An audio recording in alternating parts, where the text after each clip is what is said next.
पहलगाम दहशतवादी हल्ल्यानंतर काश्मीर टूर्सच्या बुकिंग्स एका मागोमाग एक रद्द होत असताना काश्मीरला भेट द्यायला पर्यटक घाबरत असताना अभिनेते अतुल कुलकर्णींनी सर्वांसमोर एक मोठं उदाहरण ठेवलंय।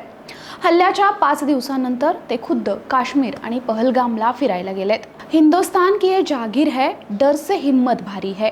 हिंदुस्तान की ये जागीर है, नफरत से प्यार से हारी है।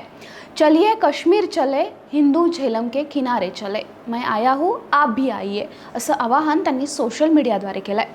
काश्मीरमध्ये तुमचं स्वागत करण्याची संधी आम्हाला मिळाली। या कठीण काळात इथे येऊन आम्ही घाबरत नाही हे शत्रूंना दाखवल्याबद्दल तुमचे खूप खूप धन्यवाद। आपण सर्वजणच एकत्र येऊन यावर मात करूया असं तिथल्या स्थानिकानं अतुल कुलकर्णींसोबतचा फोटो शेअर करत म्हटलंय। पहलगाममधील स्थानिक आपल्यासारखेच धक्क्यात आणि दुःखी आहेत, पण त्यांच्यासोबत तिथले रस्ते पायवाटा पुन्हा पर्यटकांनी भरतील अशी त्यांना आशा आहे। चलिए जी कश्मीर चले असं अतुल कुलकर्णींनी पहलगाममधल्या स्थानिकांची भेट घेतल्यानंतर म्हटलंय।